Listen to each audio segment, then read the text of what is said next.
کہ لوگوں تم اللہ کی بھی اطاعت کرو اور ساتھ ساتھ اللہ کی اتباع بھی کرو۔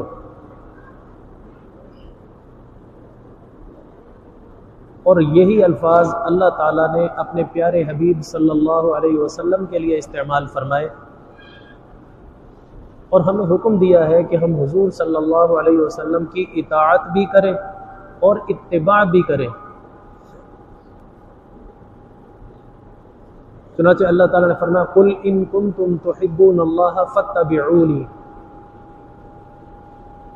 اے نبی صلی اللہ علیہ وسلم آپ ان لوگوں کو کہہ دیجئے ان کنتم تحبون اللہ،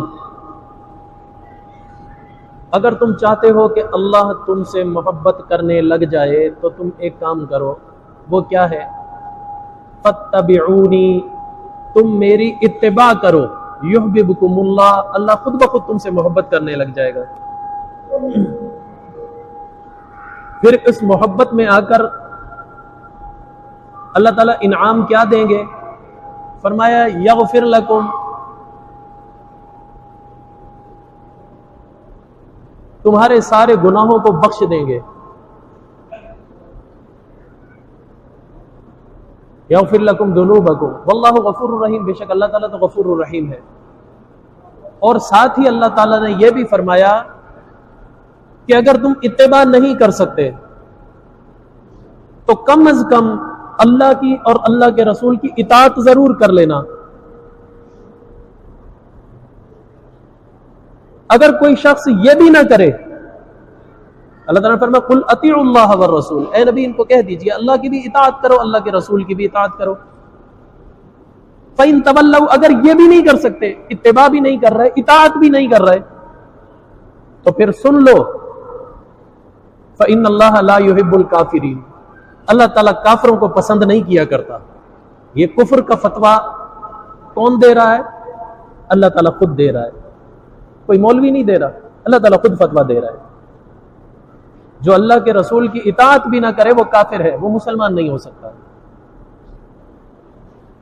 اب بات یہ ہے، ہم تو اردو زبان میں یہی سمجھتے ہیں اطاعت کہہ لو یا اتباع کہہ لو، کہہ دو بات ایک ہی ہے۔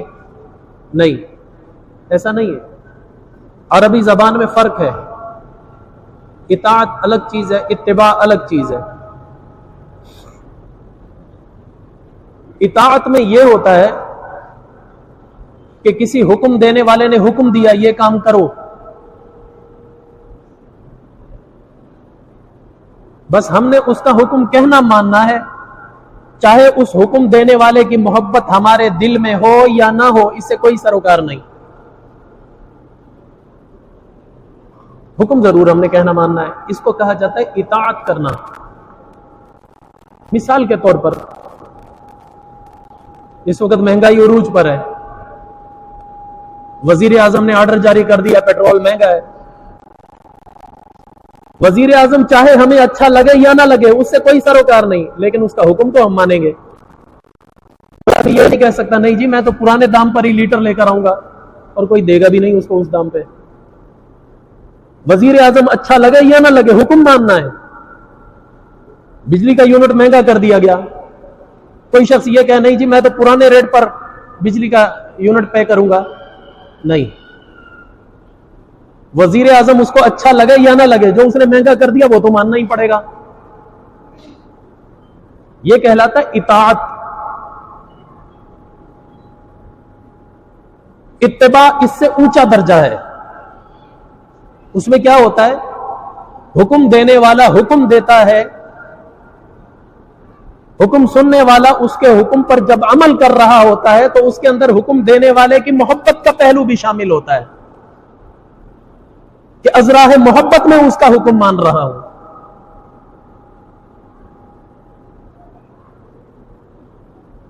ازراہ الفت اس کا حکم مان رہا ہوں، یہ کہلاتا ہے اتباع۔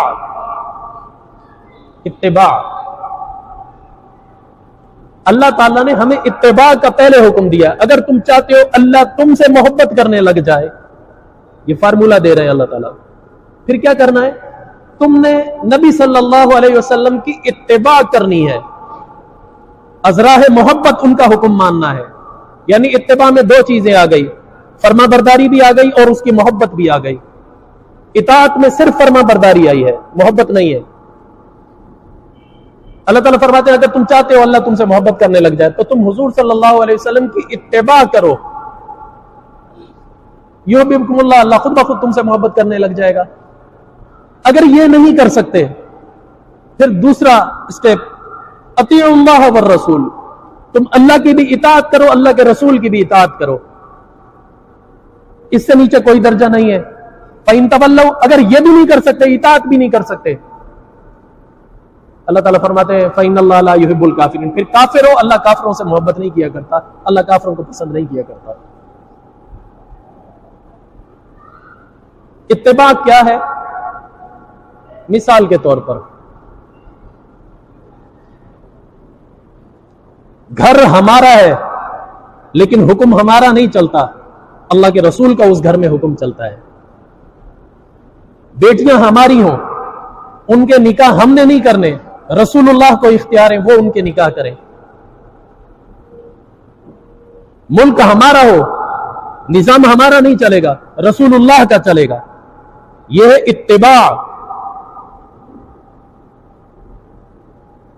مثال کے طور پر اتباع کیسے ہوتی ہے؟ ایک مرتبہ حضرت عمر رضی اللہ تعالی عنہ اور حضور اکرم صلی اللہ علیہ وسلم دونوں ایک جگہ تشریف فرما تھے. تو آپ صلی اللہ علیہ وسلم نے حضرت عمر رضی اللہ تعالی عنہ سے پوچھا، عمر مجھ سے کتنی محبت کرتے ہو؟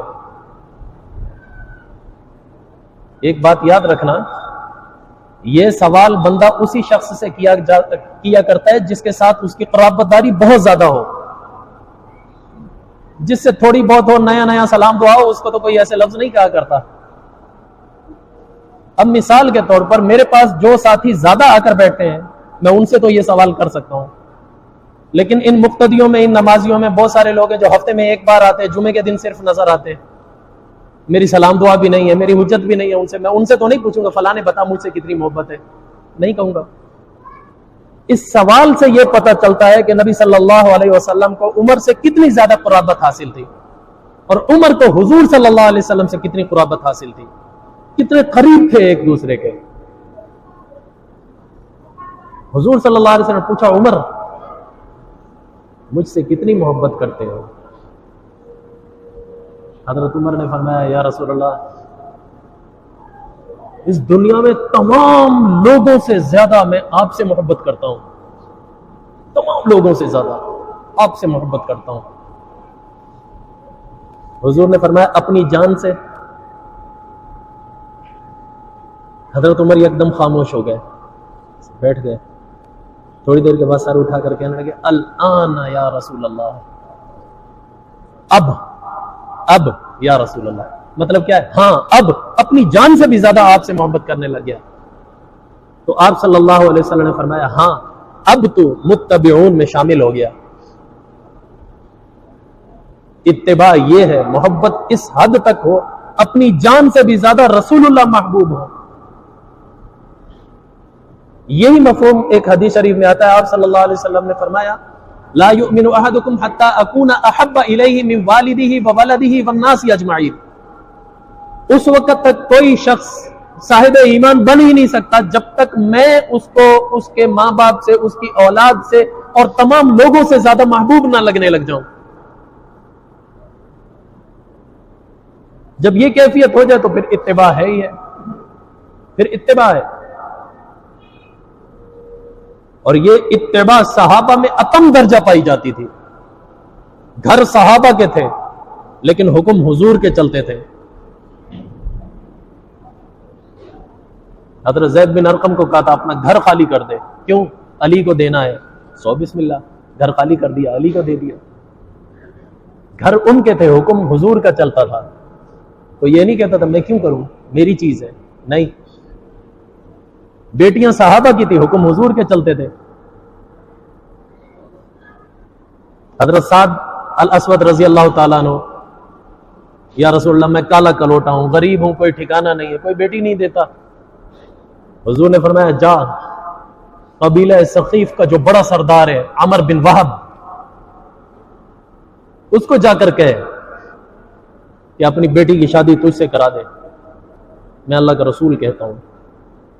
اب عمر بن وہب غصے کا بھی تیز آدمی تھا، قوم کا سردار تھا، مالدار بھی تھا، شہرت والا بھی تھا، اور حضرت سعد بن اسود نہ گھر نہ گھاٹ، رنگ کے بھی کالے، شیدی حبشی، 1 روپیہ جیب میں نہیں، چلے گئے۔ دروازہ کھٹکھٹایا عمر بن وہب کا، حضور نے بھیجا اپنی بیٹی کی شادی مجھ سے کر دو۔ اس کو تو دیکھ کر تیش چڑھ گئی، اس نے ایسے غصے کی آنکھیں دکھائی اور مارنے کے لیے جو دوڑا، حضرت سعد وہاں سے بھاگ آئے۔ بیٹی نے یہ آواز سن لی، بیٹی نے یہ بات سن لی، جب حضرت سعد دروازہ بند کر کے اندر آئے، بیٹی کہنے لگی ابا جان کس کے حکم کو ٹھکرا رہے ہو؟ النجا فالنجا، اگر نجات چاہتے ہو ابھی دوڑو،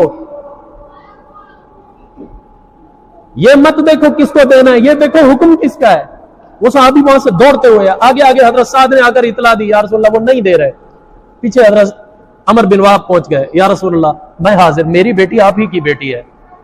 کہا تو نے پہلے انکار کیوں کیا؟ یا رسول اللہ مجھ سے غلطی ہوئی، میں جلد بازی کر بیٹھا تھا، میں سوچ سمجھ نہیں سکا، مجھے معاف کر دیجئے۔ حضور نے اسی وقت نکاح کرایا ہے۔ بیٹیاں ان کی ہیں، حکم حضور کے چل رہے ہیں۔ ایک جنگ میں حضرت عمر رضی اللہ تعالیٰ نے ایک سر کاٹ کر لا کر حضور کے قدموں میں ڈال دیا۔ حضور نے دیکھا، کہا عمر یہ کس کا ہے؟ کہا میرے سگے ماموں کا ہے، کافروں کی طرف سے آیا تھا لڑنے کے لیے۔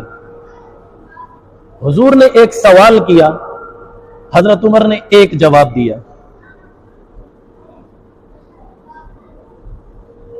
پھر ایک جنگ میں حضرت ابو عبیدہ بن جراح رضی اللہ تعالیٰ عنہ ایک سر کاٹ کے لائے، لا کر حضور کے قدموں میں ڈال دیا۔ حضور نے پوچھا ابو عبیدہ یہ کون ہے، یہ کس کا سر ہے؟ کہا یا رسول اللہ میرا سگا باپ ہے، کافروں کی طرف سے آیا تھا لڑنے کے لیے، سر کاٹ کے لے آیا ہوں۔ حضور نے وہی سوال کیا جو عمر سے کیا تھا، ابو عبیدہ بن جراح نے وہی جواب دیا جو عمر نے دیا تھا۔ پھر ایک جنگ میں ایک صحابی ایک سر کاٹ کے لا کر حضور کے قدموں میں ڈال دیا۔ حضور نے پوچھا یہ کون ہے؟ یہ وہ صحابی کہنے لگے یا رسول اللہ میرا سگا بھائی ہے، کافروں کی طرف سے آیا تھا لڑنے کے لیے، گردن کاٹ کے لے آیا۔ حضور نے وہی سوال کیا جو عمر اور ابو عبیدہ بن جراح سے کیا تھا، اس صحابی نے وہی جواب دیا جو عمر ابو عبیدہ بن جراح نے دیا تھا۔ سوال کیا تھا؟ حضور نے سب سے یہی سوال کیا تھا، وہ تمہارے ہاتھ نہیں کانپے، تم پر لرزہ طاری نہیں ہوا اپنے کو ذبح کرتے ہوئے؟ یہ حضور کا سوال تھا، اور وہاں سے جواب متعین تھا، ایک ہی جواب تھا، یا رسول اللہ جو آپ کا نہیں وہ ہمارا نہیں، آپ کے لیے ہم سب کچھ کر دیں گے۔ یہی جواب عمر نے دیا، یہی جواب ابو عبیدہ بن جراح نے دیا، یہی جواب اس صحابی نے دیا۔ اتباع تو یہ ہے۔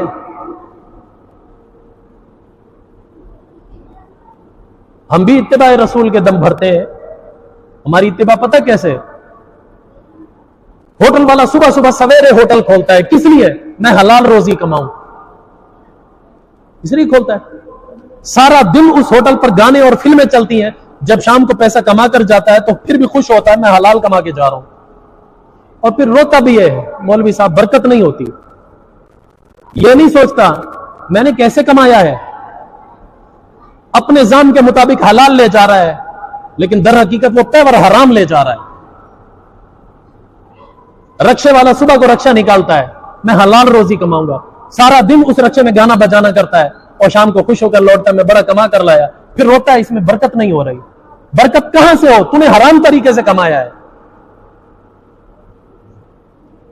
بسوں والوں کو دیکھ لو، پہلے تو بسوں میں صرف میوزک چلا کرتا تھا، گانے چلتے تھے، اب تو ایل سی ڈیاں لگی ہوئی ہیں، ٹی ویاں لگی ہوئی ہیں، جتنے گھنٹے سفر کر رہے ہو یہ گناہ بھی برابر کرتے جاؤ، اور شام کو جب لوٹتے ہیں خوش ہوتے ہیں ہم حلال کما کر آئے ہیں۔ یہ حلال ہے، پیور حرام ہے۔ پھر رونا کہے گا کہ برکت نہیں ہوتی. میں نے ایک مزدور کو دیکھا, مزدور کو مزدوری کر رہا ہے, تگاری اٹھا رہا ہے اور موبائل میں گانے چلا کے جیب میں ڈالا ہوا, گانے بھی سن رہا ہے, یہ بھی کر رہا ہے. حالانکہ مزدوری وہ مقدس پیشہ ہے جس کے بارے میں حضور نے فرمایا مزدور کا پسینہ خشک ہونے سے پہلے اس کو اس کی اجرت دے دو. جو دے دیتا ہے اس کے لیے جنت واجب ہو جاتی ہے. اور وہ کما کس طریقے سے رہا ہے, یہ اتباع رسول ہے. پھر بھی ہم میں سے سب کا دعویٰ ہے میں عاشق رسول ہوں, میں رسول کی اطاعت کرنے والا ہوں. جب ہماری خلوت ہوتی ہے, اکیلے ہوتے ہیں نا, پھر پتہ چلتا ہے کتنی اطاعت ہے. یا ہم نمازیں بھی پابندی سے پڑھ رہے ہیں, اپنے موبائلوں میں ہم نے کیا کچھ بھرا ہوا ہے وہ اکیلے میں ہم دیکھ رہے ہوتے ہیں, وہ اللہ اور بندہ جانتا ہے کیا ہے. اطاعت نہیں ہے, اطاعت اس کو نہیں کہتے.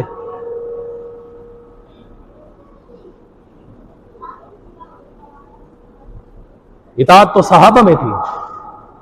حضرت عبداللہ بن مسعود رضی اللہ تعالیٰ عنہ مسجد کی طرف آ رہے تھے, حضور صلی اللہ علیہ وسلم بیان فرما رہے تھے, منبر پر خطبہ دے رہے تھے. کچھ لوگ ارد گرد کھڑے ہوئے تھے. آج کل بھی ہوتا ہے جب کوئی جلسہ وغیرہ کوئی مجلس ہوتی ہے تو لوگ کچھ کھڑے ہوئے ہوتے ہیں سائڈوں میں, بیچ میں کچھ لوگ بیٹھے ہوئے ہوتے ہیں. حالانکہ یہ مجلس کے آداب کے خلاف ہے کھڑے ہو گنا. مجلس کا ادب یہ ہے کہ سب بیٹھ کر بات سنیں. اس میں کیا ہوتا ہے, جو سنانے والا ہوتا ہے اس کی توجہ بھی انہی کی طرف ہوتی ہے, سننے والوں کی بھی توجہ اسی کی طرف ہوتی ہے جو سنا رہا ہے. جب کچھ لوگ کھڑے ہو جاتے ہیں تو سنانے والے کی توجہ بار بار ان کھڑے ہوں کی نقل و حرکت کی طرف جا رہی ہوتی ہے, اور جو سامعین بیٹھے ہوئے سن رہے ہوتے ہیں ان کی بھی توجہ بار بار ان کی طرف جا رہی ہوتی ہے, کبھی ادھر کبھی ادھر, بات کو توجہ سے سن نہیں پاتے. تو مجلس کا تقاضا کیا ہے, بیٹھ کر سنی جائے, توجہ سنانے والے کی طرف ہو. حضور نے جب دیکھا کچھ لوگ کھڑے ہوئے ہیں تو حضور صلی اللہ علیہ وسلم نے فرمایا بیٹھ جاؤ. جب بیٹھ جاؤ کا لفظ کہا تو حضرت عبداللہ بن مسعود ابھی مسجد میں داخل نہیں ہوئے تھے, دروازے میں تھے جہاں لوگ چپلیں اتارتے ہیں. کان میں آواز آئی بیٹھ جاؤ, وہیں بیٹھ گئے, وہیں بیٹھ گئے. خطبہ ختم ہوا, نماز سے فارغ ہوئے تو آپ صلی اللہ علیہ وسلم نے عبداللہ بن مسعود کو بلایا. کہا وہاں کیوں بیٹھے تھے؟ کہا یا رسول اللہ آپ کی آواز آئی تھی بیٹھ جاؤ. حضور نے فرمایا میں نے تو تجھے نہیں کہا تھا. حضرت عبداللہ بن مسعود فرمانے لگے یا رسول اللہ مجھے پتا ہے, میں سمجھتا ہوں اس بات کو, آپ نے مجھے نہیں کہا تھا, ان لوگوں کو کہا تھا جو ارد گرد کھڑے ہوئے تھے. حضور نے فرمایا جب میں نے تجھے کہا نہیں تو بیٹھا کیوں؟ کہا یا رسول اللہ یہ کیسے ہو سکتا ہے, آپ کی آواز عبداللہ بن مسعود کے کان سن لے اور وہ آپ کی بات پر عمل نہ کرے, یہ کیسے ہو سکتا ہے؟ کوئی تعویل نہیں, کچھ نہیں, فوراً عمل درآمد, فوراً عمل.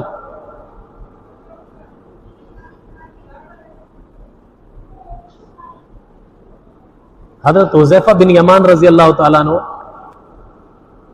جب حضرت عمر رضی اللہ تعالیٰ عنہ حضرت سعد بن ابی وقاص کو لشکر جرار دے کر بھیجا نا فارس پر حملہ کرنے کے لیے, تو مسلمانوں نے جا کر ایران کو گھیرا ڈال لیا. تو گھیرا کافی مہینوں تک چلا, آخر اندر بادشاہ تنگ ہو گیا. تو اس بادشاہ نے سفیر بھیجا مسلمانوں کے لشکر میں کہ بادشاہ درخواست کرتا ہے کہ مذاکرات کے لیے بندہ بھیجو, تمہارے کیا مطالبات ہیں؟ خراج لینا ہے, ہم خراج دیں گے, جو مطالبات ہیں اپنے پیش کرو, مذاکرات کے لیے ٹیم بھیجو. تو حضرت سعد بن ابی وقاص نے 2 صحابہ کو بھیجا. ایک تھے حضرت حذیفہ بن یمان رضی اللہ تعالیٰ عنہ, دوسرے تھے حضرت مغیرہ بن شعبہ رضی اللہ تعالیٰ عنہ. جب یہ مذاکراتی ٹیم وہاں پہنچی بادشاہ کے محل میں, بادشاہ کے دربار میں, تو بادشاہ نے بہت بڑا استقبال کیا, عزت دی, بٹھایا, بات چیت کی. اتنے میں دوپہر کے کھانے کا وقت ہو گیا.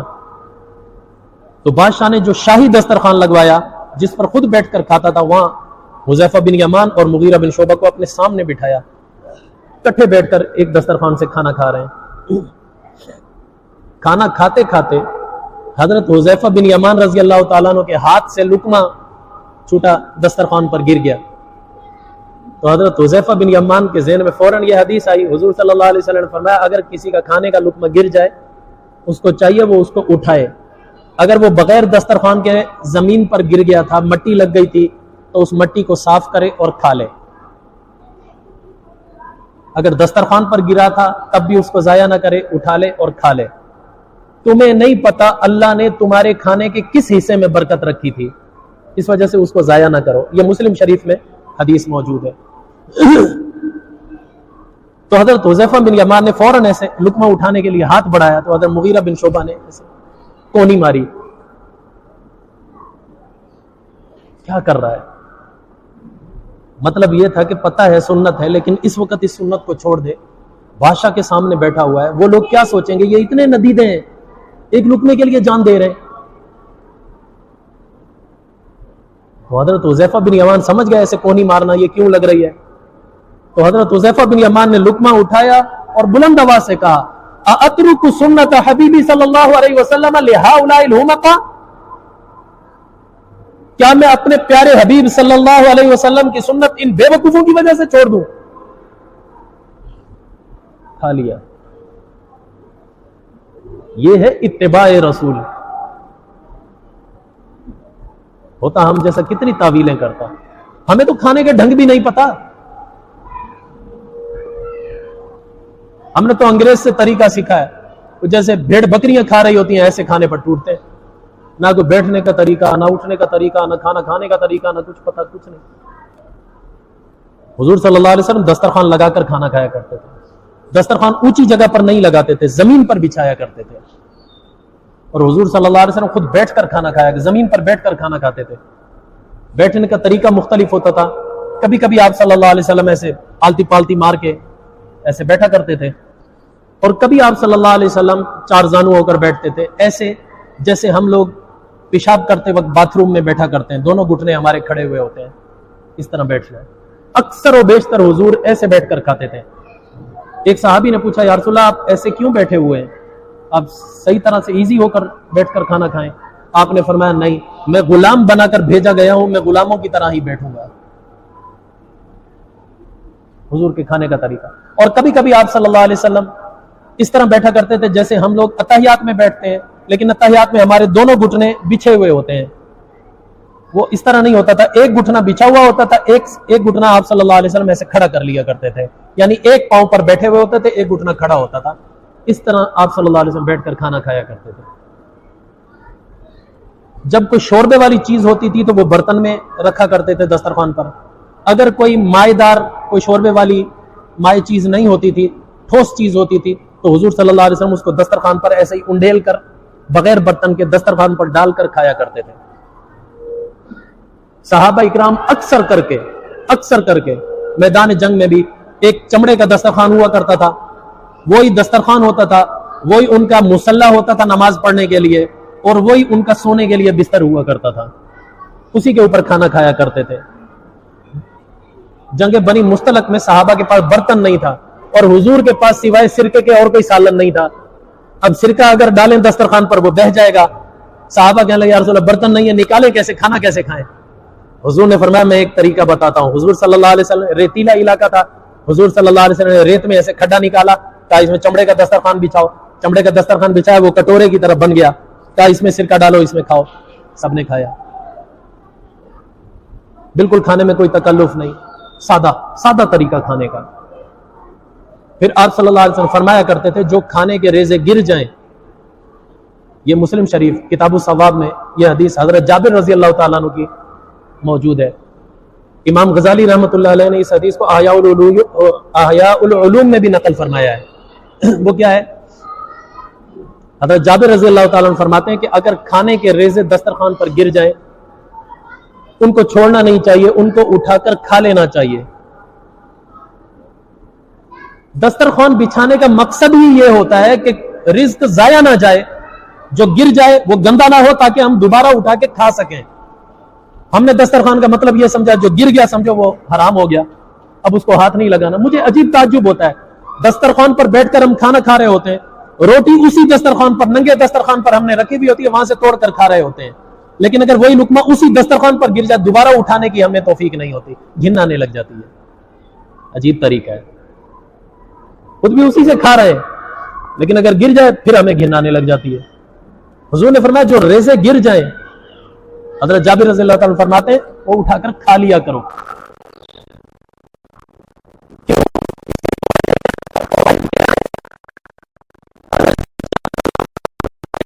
عاش ساعتن، پہلا فائدہ تنگ دستی ختم ہو جاتی ہے، رزق میں فراخی آتی ہے، کشادگی آتی ہے۔ دوسرا فائدہ غربت دور ہوتی ہے۔ تیسرا فائدہ آمن من الجزام والبرص، وہ آدمی جزام اور برص سے محفوظ رہتا ہے، اس کو کبھی بھی زندگی میں نہ جزام ہوگا نہ برص۔ جزام کیا ہے؟ جس کو ہمارے یہاں کینسر کہا جاتا ہے، وہ شخص کینسر سے محفوظ رہے گا۔ برص کیا ہوتا ہے؟ آپ نے بھی دیکھا ہوگا کسی کے بدن پر کالے سفید دھبے پڑ جاتے ہیں، یہ نہیں ہوں گے۔ اور چوتھا فائدہ حضور صلی اللہ علیہ وسلم نے فرمایا جو شخص یہ گرے ہوئے ریزے کھا لیتا ہے اس کی نسلوں میں کوئی پاگل پیدا نہیں ہوتا، کوئی دیوانہ مجنون پاگل جس کا دماغ کام نہ کرتا ہو ایسا کوئی پیدا نہیں ہوتا، سب تندرست پیدا ہوتے ہیں۔ کتنے فوائد ہو گئے، اور ہمیں اس چیز سے عجیب سی گھن سی آتی ہے، دسترخوان کے ریزے اٹھا کر کھا لیں، یہ کیسے ہو سکتا ہے؟ اہل بیت رضوان اللہ تعالی علیہ مجمعین، ان کا اثر تمام احادیث کی کتابوں میں موجود ہے۔ ان کا معمول کیا تھا؟ کھانا کھاتے تھے، حضور صلی اللہ علیہ وسلم کا حکم تھا کھانے کے بعد انگلیاں چاٹا کرتے تھے۔ حضرت علی رضی اللہ تعالیٰ عنہ فرماتے تھے کھانے کے بعد کوئی شخص فوراً ہاتھ نہ دھوئے، فوراً رومال سے صاف نہ کرے، بلکہ پہلے انگلیاں چاٹ لے، اس کے بعد رومال سے صاف کرے یا دھو لے۔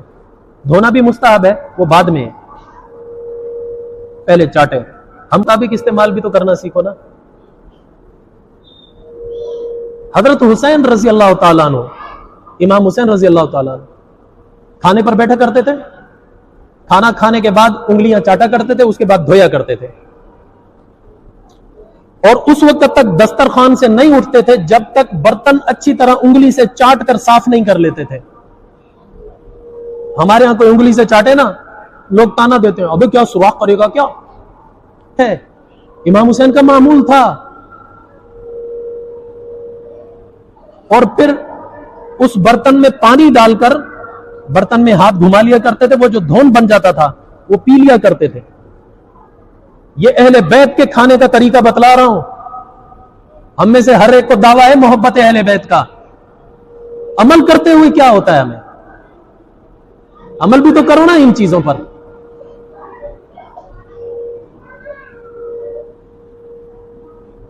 یہ بات نہیں کہ حضرت امام حسین کھانے کو کچھ نہیں ہوتا تھا اس وجہ اچھی طرح چاٹ لیتے تھے، ہم سے زیادہ مالدار تھے، ہم سے زیادہ پیسے والے تھے، اتنا پیسہ تھا ہم تصور بھی نہیں کر سکتے۔ میں ایک چھوٹی سی مثال دیتا ہوں۔ حضرت امام حسن رضی اللہ تعالیٰ عنہ کا جب دور حکومت تھا، 6 مہینے خلافت رہی ہے، اس زمانے میں ایک آدمی آیا، آ کر حضرت امام حسن رضی اللہ تعالیٰ عنہ سے کہنے لگا گھر میں فاقے ہو رہے، حالات بہت تنگ ہو گئے، اگر ہو سکے تو کچھ قرض دے دو۔ حضرت امام حسن فوراً گھر گئے، ایک تھیلی لے کر آئے، لا کر دیا، بھائی یہ تیرے لیے قرض نہیں ہے، ویسے لے جا۔ اس میں کتنا تھا؟ 400 درہم۔ درہم چاندی کا سکہ ہوتا ہے، 400 درہم تھے، کہا یہ لے جا۔ اور خود جب واپس لوٹے ہیں اس کو دیکھ کر رو رہے تھے۔ ایک صحابی پوچھنے لگے حضرت آپ دیکھ کر رونے لگے کیوں؟ فرمایا مجھے دکھ ہوا اس چیز پر، کل اگر قیامت کے دن مجھ سے اللہ نے پوچھا کہ تیری رعایت میں یہ بھوکا تھا، تو نے اس کے حالات کی خبر گیری کیوں نہیں کی، میں کیا جواب دوں گا؟ چاہیے تو یہ تھا کہ مجھے پہلے سے اس کے حالات کا علم ہوتا اور اس کو آ کر سوال کرنے کی نوبت ہی نہ پیش آتی۔ یہ سخاوت کی انتہا ہے، دے کر بھی رو رہے ہیں، ہم لے کر بھی کسی کا شکریہ ادا نہیں کرتے، پیٹ پیچھے غیبت ہی کر رہے ہوتے ہیں۔ حضرت امام حسین رضی اللہ تعالیٰ عنہ کے پاس ایک شخص آیا، حضرت امیر معاویہ رضی اللہ تعالیٰ عنہ کے زمانے میں، اس وقت حضرت امام حسین مدینہ منورہ میں رہا کرتے تھے۔ آ کر کہنے لگا جی میرے گھر بیٹیاں ہی بیٹیاں ہیں، بیٹا کوئی ہے نہیں کمانے والا، میں روزگار کی تلاش میں روز نکلتا ہوں، روزگار مل نہیں رہا، آج تیسرا دن ہے میرے گھر میں فاقہ ہو رہا ہے، میں نے سوچا آج آل رسول کے پاس جاؤں، شاید کچھ نہ کچھ مل جائے۔ حضرت امام حسین کی آنکھوں میں آنسو آ کے کہا بیٹھ جا، تو جس در پر آیا یہاں سے خالی نہیں لوٹے گا، بیٹھ جا۔ میرا وظیفہ آ رہا ہے جو معاویہ بھیجا کرتا ہے، ابھی راستے میں ہے، وہ آ جائے میں تجھے دوں گا۔ حضرت امیر معاویہ رضی اللہ تعالیٰ عنہ کی طرف سے حضرت امام حسن اور حسین دونوں کا 18 لاکھ درہم ایک مہینے کا وظیفہ مقرر تھا، اور کسی کسی مہینے میں ایکسٹرا بھیج دیا کرتے تھے، کم نہیں کرتے تھے۔ یہ صحابہ کی آپس کی محبت ہے جس کو قرآن بیان کرتا ہے، رحماء بینہم، آپس میں نرم دل تھے، محبتیں کرنے والے تھے۔ حضرت امیر معاویہ وظیفہ بھیجا کرتے تھے، امام حسن حسین ان کے وظیفے لیا کرتے تھے۔ میں تو حیران ہوتا ہوں جو لوگ امیر معاویہ کو گالیاں دے رہے ہوتے کس منہ سے دیتے ہیں؟ امام حسن حسین ان کا نمک کھا رہے ہیں اور یہ لوگ ان کو گالیاں دے رہے ہیں۔ تو میں عرض یہ کر رہا تھا کہ وہ بندہ بیٹھ گیا، کافی دیر کے بعد 2 آدمی آئے، ان کے ہاتھوں میں 5 تھیلیاں تھی، ہر ایک تھیلی میں 1000 دینار تھے۔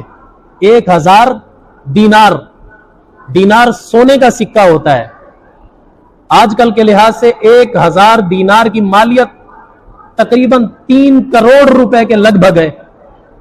3 کروڑ 1000 دینار، وہ کتنا تھا؟ 5 تھیلیاں تھی، کتنا ہوا؟ 5000 دینار، کتنی بڑی رقم ہے۔ حضرت امام حسین نے وہ ساری کی ساری تھیلیاں اٹھائی، اس بندے کو دی، اور ساتھ ہی کہنے لگے بھائی معاف کرنا، میں نے تجھے اتنی دیر یہاں تکلیف میں بٹھائے رکھا۔ وہ بندے آئے، آ کر کہنے لگے حضرت آپ کا وظیفہ ابھی آیا نہیں ہے، وظیفہ آ رہا ہے، راستے میں ہے، یہ ایکسٹرا جو حضرت امیر معاویہ نے بھیجا تھا وہ ہم لے آئے ہیں۔ امام حسین وہ اٹھا کر دینے لگے اور ساتھ ہی کہنے لگے میں آپ سے معذرت چاہتا ہوں، میرا وظیفہ اب تک پہنچا نہیں ہے، اگر مجھے پتا ہوتا نا اس کے آنے میں دیر ہے میں آپ کو اتنی زحمت نہ دیتا یہاں بیٹھے رہنے کی۔ اور ساتھ ہی کہا ہم تو اہل بلا لوگ ہیں، ہم تو مصیبتیں جھیلنے کے لیے آئے ہیں، اور ہمیں تو زندہ ہی اللہ نے لوگوں کی ضروریات پوری کرنے کے لیے رکھا ہے۔ اللہ اکبر، بڑا عجیب جملہ ہے، ہم تو رہتے ہی، ہم تو زندہ ہی لوگوں کی ضروریات پوری کرنے کے لیے ہیں۔ اتنا دے کر بھی رو رہے ہیں۔ میں یہ اس وجہ سے بتلا رہا ہوں کہ امام حسین برتن کو انگلی سے چاٹا کرتے تھے، پانی ڈال کر دھون بنا کر وہ پی لیا کرتے تھے۔ آپ سمجھے کہ شاید غریب ہوں گے، اب اندازہ ہوا کتنا تھا ان کے پاس، تمہارا تصور بھی نہیں وہاں تک پہنچ سکتا۔ اتنا ہونے کے باوجود وہ یہ کیوں کر رہے ہیں؟ ہمیں دکھا رہے ہیں پیارے حبیب صلی اللہ علیہ وسلم کا طریقہ یہ ہے، اس کو نہ چھوڑنا، چاہے جتنے بھی مالدار بن جاؤ، کامیابی اتباع رسول میں ہی ہے۔ امام حسین جتنے مالدار نہیں بن سکتے، پھر نخرہ کائے کا، پھر وہ چیز اپناؤ نا جو رسول اللہ دے کر گئے۔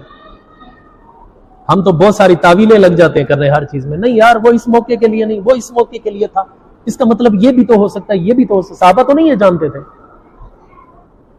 حضرت عمر رضی اللہ تعالیٰ عنہ نے اپنے دور خلافت میں جو روم کا بادشاہ تھا قیصر ہرقل،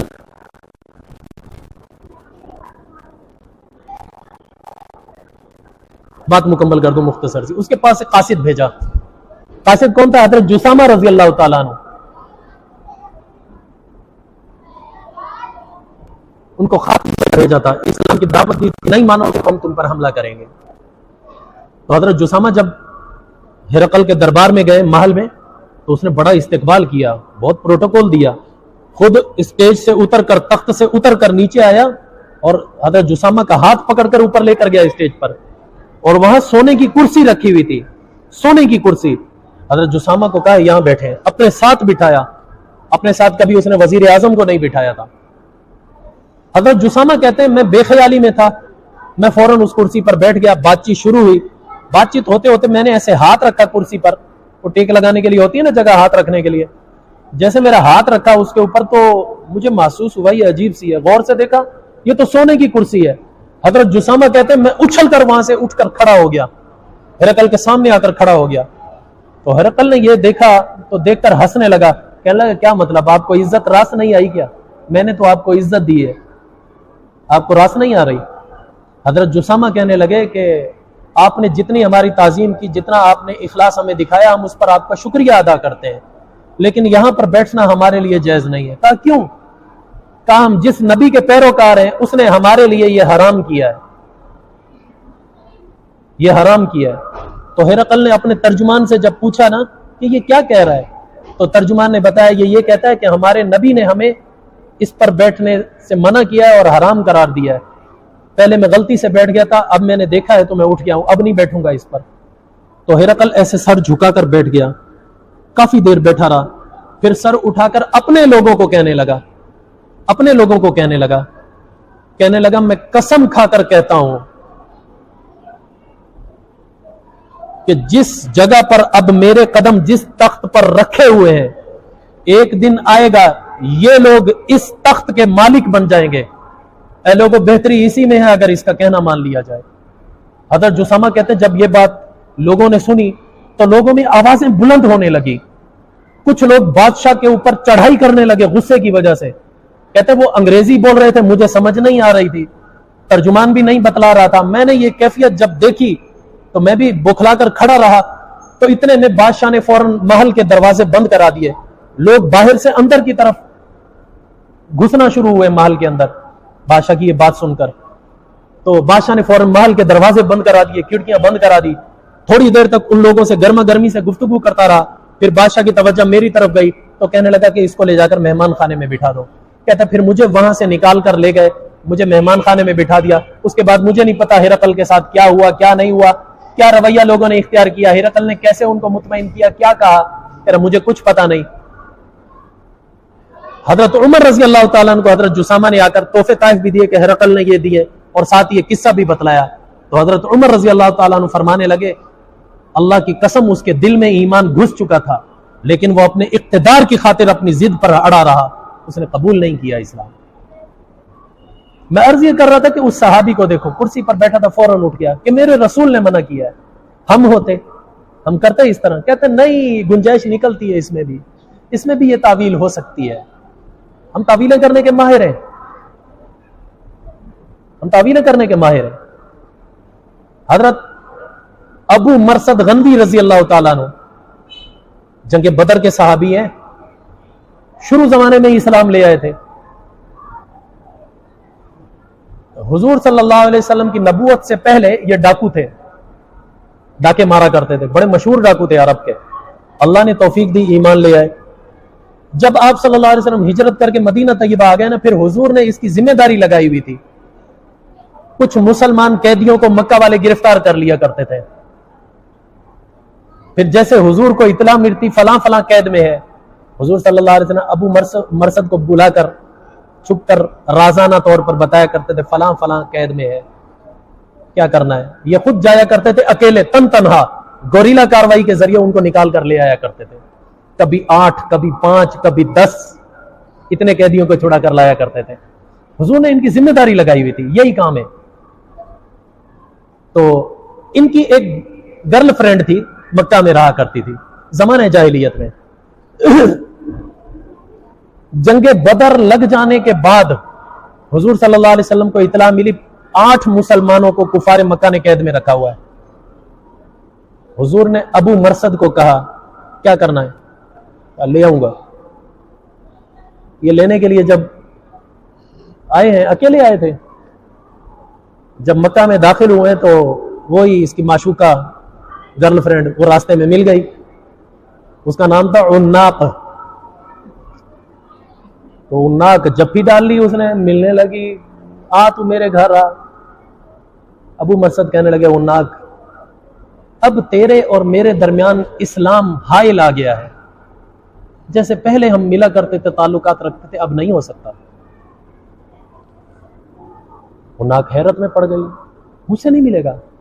کہا نہیں، اسلام کی وجہ سے نہیں۔ کہا اچھا چل نکاح کر لے، میں تیرے انتظار میں ہوں تب سے۔ ابو مرصد کہنے لگے کہ عناق میں تو راضی ہوں نکاح کے لیے، لیکن جب تک میں اپنے پیارے حبیب صلی اللہ علیہ وسلم سے مشورہ نہ کر لوں میں ہاں نہیں کروں گا، میں ہاں نہیں کروں گا۔ پہلے تو اس نے عناق نے دھمکیاں دی، پھر بعد میں کہنے لگا اچھا چل ٹھیک ہے میں انتظار کروں گی۔ حضرت مرصد نے کاروائی کی، 8 کے 8 قیدی چھڑائے، لے گیا مدینہ منورہ، لے جا کر حضور صلی اللہ علیہ وسلم کے سامنے اپنی بھی بات رکھ دی، یا رسول اللہ گرل فرینڈ تھی، ابھی بھی دل ہے اس پر، اگر آپ کی اجازت ہو تو میں نکاح کر لوں۔ قبل اس کے کہ حضور صلی اللہ علیہ وسلم کچھ کہتے ہیں، اللہ تعالیٰ نے قرآن مجید کی آیت نازل کی، وَلَا تَنْكِحُوا الْمُشْرِكَاتِ حَتَّى يُؤْمِنَّ وَلَأَمَةٌ مُؤْمِنَةٌ خَيْرٌ مِّن مُشْرِكَةٍ وَلَوْ أَعْجَبَتْكُمْ وَلَا تُنْكِحُوا الْمُشْرِكِينَ حَتَّى يُؤْمِنُوا وَلَعَبْدٌ مُؤْمِنٌ خَيْرٌ مِّن مُشْرِكٍ وَلَوْ أَعْجَبَكُمْ أُولَٰئِكَ يَدْعُونَ إِلَى النَّارِ وَاللَّهُ يَدْعُو إِلَى الْجَنَّةِ وَالْمَغْفِرَةِ بِإِذْنِهِ۔